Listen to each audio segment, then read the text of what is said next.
Hola amigos, soy José Urbiola y hoy desde Muévete y Sé Feliz vamos a compartir con ustedes una presentación del siguiente libro. El libro se denomina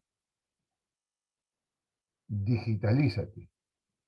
¿Por dónde empezar y cómo transformar tu empresa para la era digital? Este texto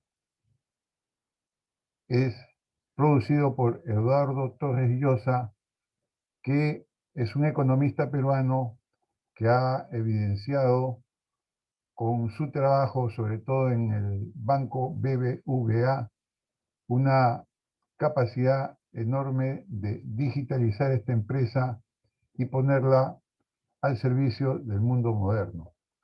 En estas condiciones de la pandemia mundial, de la cuarentena frente al coronavirus, esta experiencia ha dejado nuevas formas, evidentemente, de trabajo.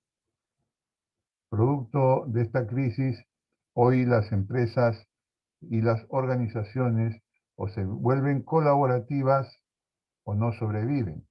Es decir, que a distintas distancias, en distintas expectativas, tienen que colaborar entre ellas para poder preservar una posición adecuada en el mercado y dar salidas a los momentos difíciles de la actual crisis global. También las organizaciones y la empresa tienen que ser de carácter ágiles, utilizando toda la tecnología satelital, digital que el mundo moderno hoy nos proporciona. De igual forma, tienen que ser organizaciones y empresas interactivas, es decir, que puedan interactuar de ida y vuelta, estar en contacto, por más de que la distancia sean muy saltantes entre los diferentes actores, repito, de la organización o de la empresa. Estas características de colaboración, de agilidad e interactividad son las condiciones que la pandemia ha puesto en mayor evidencia, y esto también se cumple en el ámbito educativo. ¿Cómo adaptarnos a estos cambios sabiendo que la adaptación a los cambios no es nada fácil? Hay la necesidad, por lo tanto, no solamente de adaptarnos a los cambios, sino provocarlos, generarlos. Es muy interesante este pensamiento en la medida de que existen fuerzas que se resisten a estos cambios, no quieren perder el poder detrás de la información, detrás de los datos, que generalmente de manera eh, conservadora, analógica o a veces de manera imprudente manejan para preservar, repito, estos espacios de poder. Hay que tomar en cuenta que innovación es distinto a cambio disruptivo. Una innovación es la adecuación de los cambios importantes que se dan en el mundo económico, en el mundo productivo, en el mundo social, pero que sus modificaciones son progresivas, son lentas, no generan nuevas estructuras, nuevos paradigmas. En cambio, los cambios disruptivos son aquellos que, producto justamente del ahondamiento de la crisis, en términos económicos, políticos, sociales o tecnológicos, generan una nueva cultura, nuevos hábitos, nuevas maneras de entender el mundo económico-social. ¿Por dónde empezar el proceso de digitalización? Teniendo en cuenta que existen una enorme cantidad de novedades tecnológicas. En el campo, por ejemplo, de las telecomunicaciones, hoy, cada 6 meses, hay una nueva generación de celulares, si es que no es en menos tiempo. La digitalización principalmente es un fenómeno cultural, organizacional y no solo tecnológico, de cómo entendamos una nueva manera de generar relaciones sociales, económicas, productivas. Vamos a entender de mejor manera la digitalización. Más aún, si debemos tener en cuenta que tenemos que luchar el día a día por el cash flow, es decir, el flujo de caja que requieren las empresas fundamentalmente. ¿Por dónde empezar a digitalizar? Decíamos, la verdadera transformación empieza por la cabeza de la gente. Desechar las ideas del que no puedo, del que no conozco, del que no sé.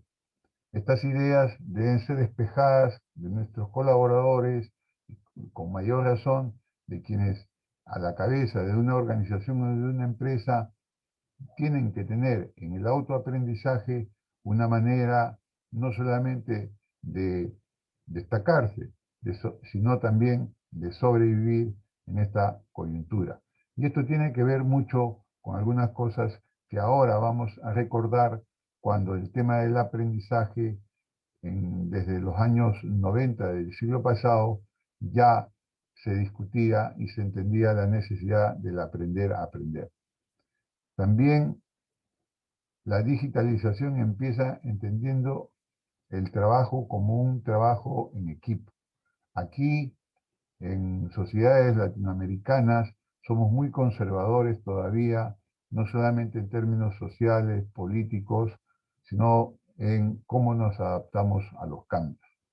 No trabajamos colectivamente, no usamos la tecnología adecuada para que esto se cumpla, teniendo hoy a la mano grandes medios tecnológicos que facilitan, por el contrario, el trabajo colaborativo.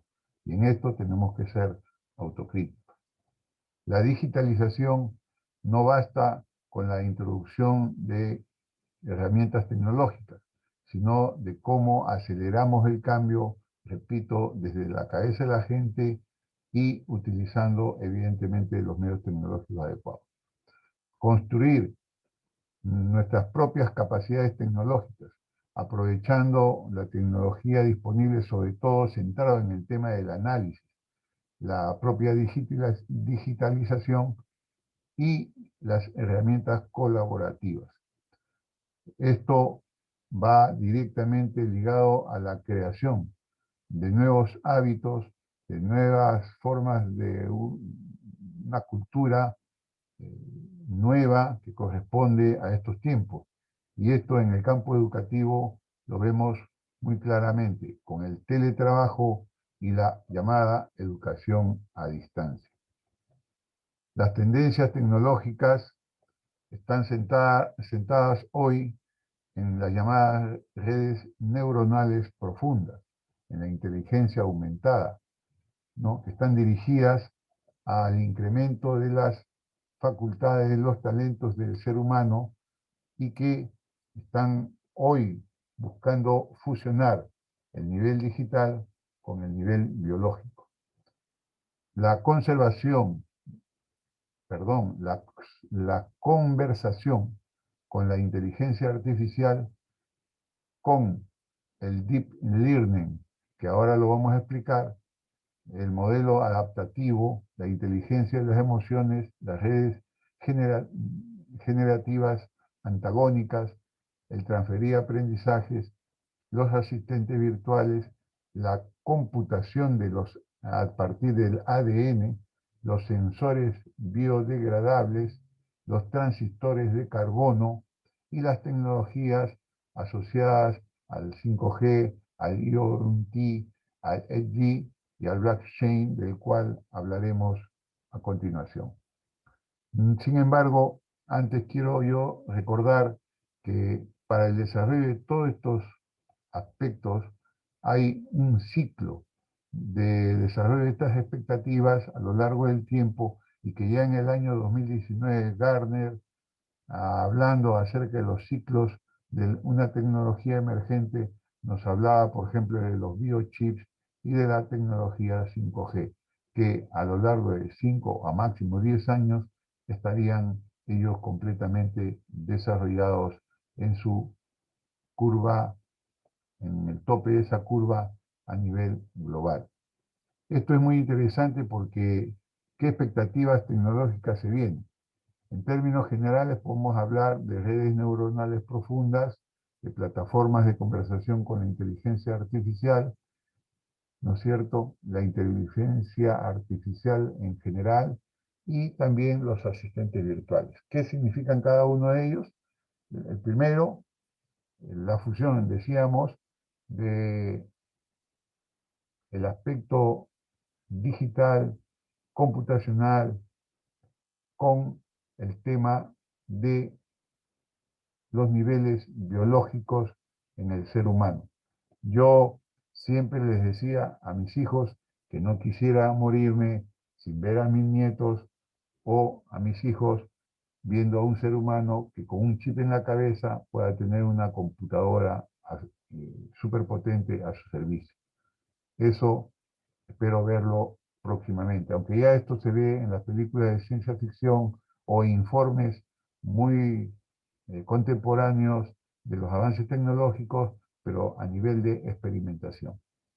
También cuando hablamos de plataformas de conversación con inteligencia artificial, estamos viendo cómo hoy, a través de nuestro celular, podemos hablar con él para que nos ubique un teléfono de alguien que esté en nuestras agendas o llevarnos directamente a un buscador a ubicar una categoría, una palabra en el diccionario o incluso traducir documentos completos. La inteligencia artificial en general supone la aplicabilidad no solamente en el ámbito estrictamente tecnológico, sino a la vida cotidiana de la gente. Los asistentes virtuales hoy ya ni siquiera están considerados en esta curva de la tecnología emergente porque ya está situada en la vida cotidiana de la gente. ¿Qué prioridades de estas expectativas tecnológicas tenemos? La inteligencia aumentada, en tanto, incrementa las facultades, las capacidades, el talento humano. Hoy estamos hablando de no solamente en el ámbito virtual o de la cinematografía proyectiva, imaginativa, ¿no?, sino de la incorporación de elementos robóticos en el cuerpo humano, no solamente para suplir a través de prótesis, sino también de la mejora de la calidad de vida en otros aspectos. El Deep Learning, que no es otra cosa que el aprendizaje profundo, es decir, cómo incorporar el incremento de estas capacidades del talento humano en términos del propio aprendizaje. Por lo tanto, el método inteligente adaptativo no es sino el aprender a aprender constante y reiteradamente de manera más profunda. Esto nos hace recordar ya de fines de los 90 del siglo pasado, cuando en el informe a las Naciones Unidas Jacques Delors hablaba justamente de la importancia del aprender como una condición, una característica constante del ser humano hasta el día que muera. La inteligencia de las emociones, que pasa a el análisis de la voz asociada a las emociones del ser humano, en tanto se convierte en un usuario de un computador, de un robot o de algún elemento en donde la tecnología de la inteligencia artificial ya se encuentra presente. La transferencia de aprendizaje van a ser, por lo tanto, la clave de la inteligencia general artificial del futuro. Estas proyecciones las estamos viendo ahora, en este año 2020, como una extensión de lo que encontramos en este libro, buscando en Google, como Gartner señala que hay una tecnología social, distanciamiento social, que también es aplicable hoy día, no solamente en el ámbito médico, sino socialmente. Y como les decimos siempre para ustedes, no podemos dejar de mencionar que para nosotros es sumamente importante en Muévete y Sé Feliz estar al tanto de estas innovaciones y, como les decimos siempre, muévete y sé feliz. Muchas gracias.